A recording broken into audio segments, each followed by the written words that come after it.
Hello everyone and welcome to this, well, stream for some people and video to other people. It's Tart time today. We're going to talk about how good is, well, the Tart units, all of them. But of course we're going to have to start out with how good is Tart herself, and then we're going to go into how good are Tart the other units from that same universe. And of course most people probably already know this about Tart, that she is basically the patron saint of blast farming. She was even in a manga report strip where she introduced herself as the patron saint of blast farming. Tart the Blastozer, I think she called herself. So yeah, she's got triple blast discs, sadly not more than 3 blast discs, because I kind of would have hoped that she had more than 3 blast discs, but no, she only has 3, drawn of course by the amazing Masugitsune. Her personal memoria is, let's not talk about it, it's terrible. Her stats are pretty darn high actually, like across the board in general, if you combine all of her stats together, is actually pretty darn high. And most notably though, even though she's blasting really hard, and if you look at her 5-star stats, she is pretty balanced across both attack and defense. Through Spirit Enhancement she gets a lot more defense than she does attack, so, no, sorry, while her attack does reach about 11,000, her defense reached 12,700, that's a lot. So we can already tell that because she's a Blast Gorilla with pretty alright attack, and actually that, like, a lot of straight attackers of course have more attack than this, but she still has pretty good attack for someone who still has this much defense, and she's gonna be blasting all day. What else does she have? Her connect is extremely straightforward and rather boring and not actually that good. Like, her connect might actually be some of the bad parts about her. What you can do, at least in mirrors, if you give someone this connect, they will not get attacked by enemies, because they'll be having a lot more defense, and because they have a lot more defense, they'll probably not get targeted. But I say probably because of course elemental weaknesses sort of mess up that entire thing as well.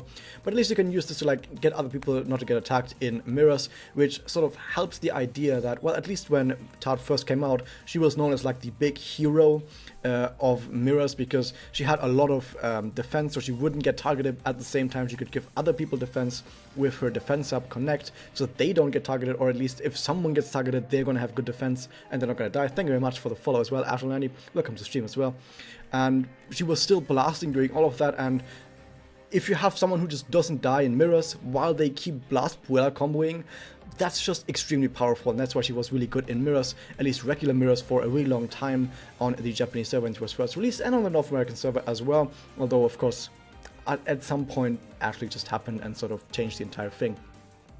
But outside of mirrors, at least even in PvE, she was also known as, like I already introduced her as, the patron saint of blast farming, where you could just take her in basically any quest, even challenge quests, and because she was so tanky, even on the more difficult quests, she just wouldn't die, while she kept blasting and blasting and blasting and blasting, and just kill everything immediately, which is really powerful. Now, can Tart do anything else other than blasting and being tanky? Not really. Not really. She's a really straightforward character in that she's just all about blasting and tanking. She's not straight up tanking, but at least she doesn't die really fast because she has good defense and good HP. Her Magia, that we're probably not going to use too often, restores HP to all allies, which is interesting. Curses herself, which doesn't matter because she has anti-curse and has Spirit Enhancement, yay. And she gets attack up to all allies, so this Magia is actually really, really good, but of course, she's a Blast Gorilla. You're not gonna get a Blast Gorilla all the way up to using like Magia multiple times in a battle. It's probably not gonna happen. And if you're getting her to Magia, you're probably playing something on a more Magia leaning team. And if you're playing a Magia leaning team, why not just go on a full Magia team anyway? Right? So why not full commit to Magia anyway if you're already like going through the effort of trying to give Tart some MP. But like that said, her Magia is actually really good. She also has a Doppel, which is basically a Konostando Powaga, which doesn't actually curse herself, like, not that it actually matters once again because she's curse immune. Here's a fun little bit, because this is a really weird bit that the developers introduced here, which is that her curse chance to herself is 200%, and some people thought that that means that if you give her 100% anti-curse, she would still get cursed, because it's 200% minus 100%. But that's not how it works. If you've got anti-curse, you're immune to curse. Even if this was 1000% curse, if you're not immune to curse, then you're just immune to curse. Like a Bible is enough to keep her from being cursed, or her Spirit Enhancer makes her immune to that. The question is then, why is it 200% curse? And this is like the only time they ever done something like this in the entire game, I think, that they've gone like above 100. And I think what the reason why they did that is, if for some reason you give Tart like status aiming resistance, imagine you give her 100% status aiming resistance, and she doesn't have anti-curse because you didn't get this node in Spirit Enhancement, then she would still get cursed. Because then you would have, okay, 100% status aim and resistance, 200% minus 100% is still 100%, you would still get cursed. They never did this ever again because that's a really, really weird thing to do, and it's kind of pointless because, like I said, you're immune to it anyway, so yeah, they never did that again. It's like a sort of experimental thing, but still fun. So Spirit Enhancement is actually pretty good. I know some people out there, me included, especially when this was first released, said, this is not that great, and I'm going to tell you why I initially said this, but overall it's actually really good. You see, so you get some anti-evade, critical hit, both nodes that you would actually expect from an attacker, even though she's balance type, but at least she also gets damage cut because she's a balance type. Awesome. Now, what is really good about her is, well, of course, on one hand, the anti-curse that I've talked about before already, but also she gets 1, 2, 3 blast up nodes for a total of about 50% blast up. Passively at any moment. That's pretty darn awesome. That's one of the highest blast bonuses that people get in total. Cool Homura has like 20. And Cool Homura isn't even tanky. Guess, like she's more tanky than Cool Homura, and she does more damage than Cool Homura, and she has a better Magia. Why is Cool Homura so terrible? Anyway, moving on with more about Tart. The reason why I initially didn't like her SE so much is because of her active. Her active is completely defensive, and the thing is, when you play Mirrors, for example, and you say, I want to win as fast as possible with Tart, then it would have been great if her active was actually dealing damage in any way. Or if you're farming and you use this active, you might want to use it to farm faster, because she does farming really good and she does like owning people in mirrors really good, but this doesn't really help you either. It just helps you survive a bit longer, and that's not really what I was looking for. I was just looking for something that like blows people up, like Kyoko's active, for example. I was looking for something more in that direction, but that said, overall, like if you don't want to do those two specific things, farming and owning people on one turn in mirrors, then this is still a pretty good active. It's still a pretty good active. And that's basically the initial graph that I had, but now that I've looked at it again, it's actually really good, especially because you already get 50% blast up passively, which is pretty darn amazing. So overall, Tart is an absolutely exceptional unit. One thing to note though is that with all of that combined, she does not have that much utility. Like I said, she's very straightforward, dealing damage and taking some damage, but she doesn't really do anything else. She doesn't apply debuffs to enemies, she doesn't apply aimants to enemies. The only buff that's really good that she does is on her Magia. As a Blast Gorilla, her Connect isn't that great. Like she doesn't do that much other stuff, but she's really good at what she does do. Now moving on, there's actually one final thing that I need to say about Tart, is that of course she does have a final version. So what is the difference between final version and regular Tart? Well, final version has better stats across the board. Well, defense is slightly worse, but only like 200. But across the entire board, like way more HP, way more attack is really, really good. So she's got more attack. She's got the EX skill, which gives her damage up and also anti-curse. So she still has that, but she gets 10% damage up. Amazing. In her Spirit Enhancement, she gets the ability to actually go to Magia with Blast Up, and her active actually is like offensive. Like it's aggressive, but it's really terrible. It's only 7% Magia up. But that's at least it is a bit offensive. So the idea basically with, she also has a way better connect, like she has the same connect with crit on it. That's amazing. So overall, like final Tart is very much like the regular Tart, with the only like three major differences being, first off, the connect is way better. The connect is way better. Secondly, final Tart can actually get to Magia and actually have a Magia endgame. Like she can actually spam Magia pretty hard. And third, she's slightly worse at just blasting. Slightly worse at just blasting, because she only has one blast node in here. That's the main differences. Overall, I still prefer Final Tart better because I like having an endgame. Moving on, we have Liz. That's her name. That's Liz right here. Her personal is... it's not that great, I guess, so unless I worry too much about it. Her stats are very offensive because she's an attacker. Has a lot of attack on here. Defensives, not that great to be honest. But moving on with her connect, it gives defense pierce and critical hit. So what you'll see with this is that it doesn't do much for Excel teams, but if you play her in a blast team, which you can because she has 2 Excellers to blast this, so you can totally play her in a blast team, she's able to give blasters something that they usually don't get, which is defense pierce and like a really high crit chance, because usually you'll be looking to give them more attack up, more blast up, more stuff like that. At least with this, you'll be able to give them some other stuff as well, like you can counter high defense units, you can counter people by just dealing more damage with crits. Awesome. Her Magia, because she has 2 Excellers, she can actually get to Magia reasonably enough. It does attribute strike from damage, so it will delete light types.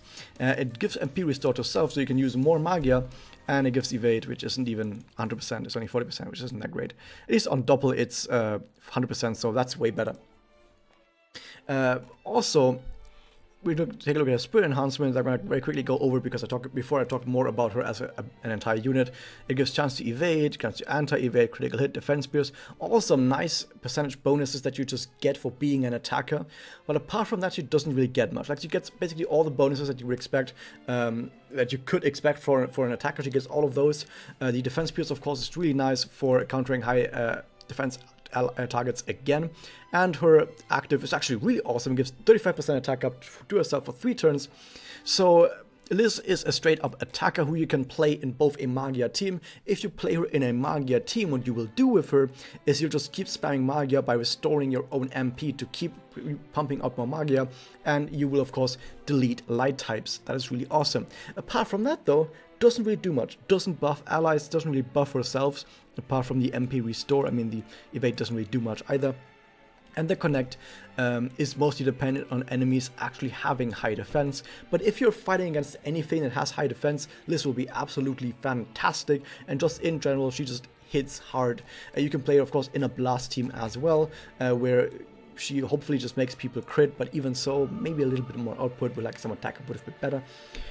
So yes, she's more on one hand, she's more of a specialist on defeating enemies with high armor, with high defense. On another hand, she can be played against light type teams by being on a Magia team, by spamming Magia out repeatedly to counter those. So she can counter light types with Magia setups, and she can counter defense types with blast setups, which makes her rather flexible. And just in general, she just hits pretty hard, making her a pretty good all-rounder at doing multiple things.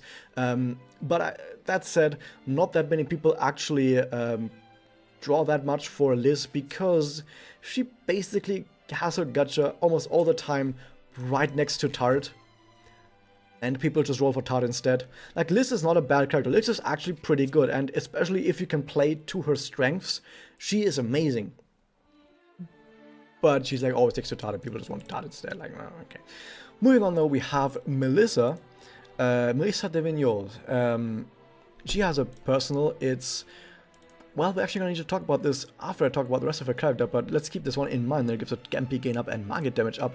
She's a 2 Excel, 2 Blast Disc Magia type character. For some reason, there's not actually that many Magia type characters with triple Excel. For some reason, I don't know why. Her stats are, well, for a freebie character that you just got for playing the event. So, by the way, let's also keep this in mind, that this is a freebie character you got for playing the event. And let's also keep in mind that she has no legs. I mean, look at that. No feet even. She has no feet. She's got stumps. She's got stumps for feet in all of her art. She literally just had stumps. Oh my god, stumps. Anyway, so for being a freebie character you just get for playing the event, you got her 4 slot, you got her with Magia 5, all of that stuff. Just for playing the event, you didn't really have to invest much more into this.